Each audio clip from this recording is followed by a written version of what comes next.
Hello. हाँ बोलो। अरे रक्षाबंधन हो गया, अब तो लेने आ जाओ। अरे 15 अगस्त तक छुट्टी है, 2-4 दिन और रह लो। अरे ज्यादा होशियार मत बनो, सिर्फ देश आजाद हुआ है, तुम नहीं। एक पति पत्नी के बीच रोज झगड़ा हो जाता। पति दिन भर बाहर मेहनत करके घर आता, पत्नी से किसी न किसी बात पर झगड़ा हो ही जाता। रोज रोज के झगड़े से पति तंग आ गया। एक दिन उसने अपनी पत्नी को प्यार से समझाया कि तू रोज मुझसे लड़ा मत कर। तो पत्नी बोली, क्या करूं, मुझे गुस्सा आ जाता है, मैं अपने गुस्से को कंट्रोल नहीं कर पाती हूं। पति ने तरकीब लगाई, कुछ कीलें लाकर अपनी पत्नी को दी और बोला, तुझे जब जब गुस्सा आए इसमें से एक कील इस दीवार पे ठोक देना। अब शुरू में पत्नी ने वैसा ही किया, जब उसको गुस्सा आता वो दीवार पे एक कील ठोक देती।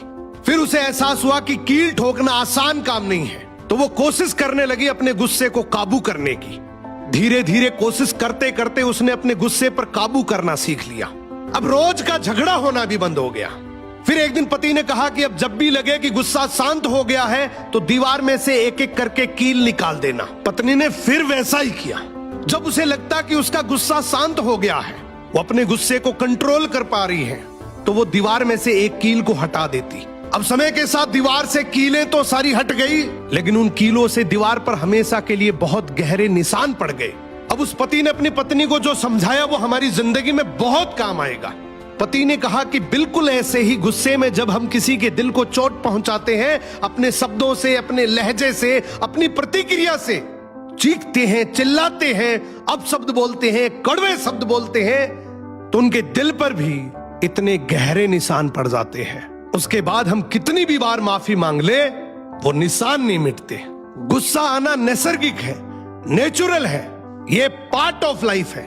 लेकिन इस गुस्से को कंट्रोल करना, इसको काबू करना, ये एक आर्ट ऑफ लाइफ है, एक कला है।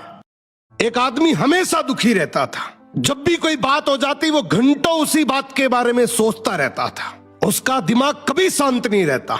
एक दिन वो एक संत के पास गया और बोला, महाराज मैं बहुत थक गया हूं, मेरा मन एक पल भी शांत नहीं रहता। कोई बात हो जाए तो बार बार वही सोचता रहता हूं। अब तो मुझे नींद भी नहीं आती, क्या करूं, कोई उपाय बताइए। संत मुस्कुराए और बोले, कल सुबह नदी के किनारे आ जाना, इस चीज का तुम्हें पक्का इलाज बता दूंगा। अगले दिन वो आदमी नदी किनारे पहुंचा। संत ने उसे कटोरा दिया और कहा, इस कटोरे को पूरा भरकर नदी के उस पार तक ले जाओ, लेकिन एक बात याद रखना, पानी की एक बूंद भी नहीं गिरनी चाहिए। आदमी बहुत सावधानी से चलने लगा। रास्ते में किसी ने उसे टोका, किसी ने हंसकर कहा, ये क्या कर रहे हो, पर वो नहीं रुका, ना पलटा। उसका पूरा ध्यान बस उस कटोरे पर था। जब वो नदी पार कर चुका था तो संत ने पूछा, रास्ते में किस किस को देखा? आदमी बोला, मैंने तो किसी को नहीं देखा, मैं तो बस कटोरे पर ध्यान दे रहा था। संत बोले, बस बेटा यही जीवन का रहस्य है। जब तक तुम्हारा ध्यान हर बात पर जाएगा, कौन क्या बोल रहा है, क्या हो सकता है, क्या नहीं, तब तक तुम्हारा मन अशांत रहेगा। लेकिन जब तुम अपना ध्यान अपने लक्ष्य पर रखोगे तो बाहर की दुनिया की बातें तुम्हें नहीं हिला पाएगी। दोस्तों, एक बार पति पत्नी के बीच जोरदार झगड़ा हो गया। तो रात को पति नहीं आया और फोन करके पत्नी से पूछा कि खाना में आज क्या बनाई हो। तो पत्नी गुस्से से बोली कि जहर बनाई। तो पति बोले, ठीक है मैं नहीं आ पाऊंगा, तुम खा के सो जाना। 500 रुपये खरीदा और 400 रुपये बेच दिया, तो घाटा हुआ या फायदा हुआ? 500 रुपये का खरीदा था, 400 रुपये में बेच दिया, तो घाटा ही हुआ ना। घाटा हुआ? हाँ। लेकिन ये गलत जवाब है, आप लोग बताना कैसे गलत है। सुनो, 5000 रुपए तुम मुझे उधार दे दो। और ये 5000 रुपए तुम मुझे कब वापस करोगी? अरे अगले महीने जब तुम्हारी सैलरी मिलेगी तब वापस कर दूंगी।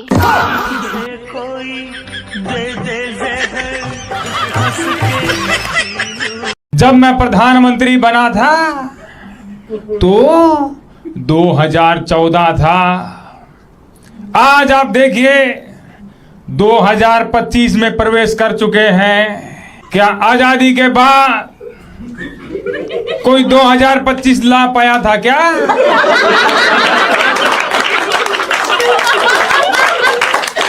अगर तुम्हें इस्लाम कबूल है तो ठीक है, कहो इस्लाम जिंदाबाद। इस्लाम जिंदाबाद। कहो, पाकिस्तान जिंदाबाद। पाकिस्तान जिंदाबाद। अब बोलो, हिंदुस्तान मुर्दाबाद। ये सियासी खेल क्यों खेल रहे हैं आप? आपका पाकिस्तान जिंदाबाद है, इसे हमें कोई इतराज नहीं, लेकिन हमारा हिंदुस्तान जिंदाबाद था, जिंदाबाद है और जिंदाबाद रहेगा। हिंदुस्तान जिंदाबाद, हिंदुस्तान जिंदाबाद, हिंदुस्तान जिंदाबाद।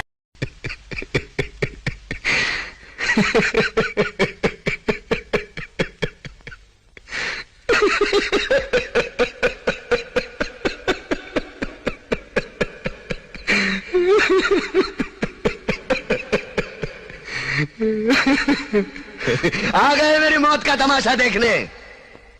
अब मुझे लटका देंगे, जुबान ऐसी बाहर आएगी, आंखें बाहर आएगी, थोड़ी देर लटकता रहूंगा, फिर ये मेरा भाई मुझे नीचे उतार देगा, फिर आप चर्चा करते घर चले जाओगे, खाना खाओगे, सो जाओगे। तुम्हारी ये नामर्दानगी, बुज़दिली एक दिन इस देश की मौत का तमाशा इसी खामोशी से देखेगी। कुछ नहीं कहना मुझे, तुम्हें कुछ नहीं। क्या बोला? हवेली पे आ जाना। क्या कर लेगा हवेली पर?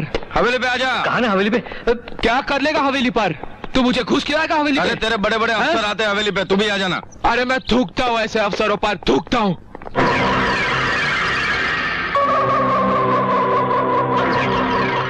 मैं थूकता हूँ तेरी सूरत पे, थूक कर दिखाऊं? हवेली पे आ जाना। खामोश! 2 टके की पुलिस अफसर, तू इनके बल पर उचक रहा है ना? इस मुख्यमंत्री के दिन तो हवा हुए, और इस कमिश्नर का तबादला तो मैं मुख्यमंत्री बनते ही करवाऊंगा। और रहा तू, तो तुझसे हर रोज सलामी ना करवाई तो मेरा भी नाम काशी त्रिवेदी नहीं। तो फिर मेरी भी एक बात सुन ले काशी त्रिवेदी, जिस दिन मुझे तेरे खिलाफ कोई गवाह मिल गया, उस दिन तू चीफ मिनिस्टर की कुर्सी पर नहीं, अपनी अर्थी पर लेटा होगा। पर काशी त्रिवेदी, मेरा एक वादा है तुझसे कि तुझे कांधा देने के लिए एक आदमी भी नसीब नहीं होगा। किस मिट्टी के बने हो तुम? तुम्हें दर्द नहीं होता? जो मर्द होता है उसे दर्द नहीं होता मेम साहब। अबे ओ, तेरे हाथ में जो कागज है ना, वो मेरे हवाले कर दे। क्यों? ये तेरे मरे हुए बाप का वसीयतनामा है जो तुझे दे दूं? चल रास्ते से हट जा, टेंशन देगा ना तो एक्शन हो जाएगा।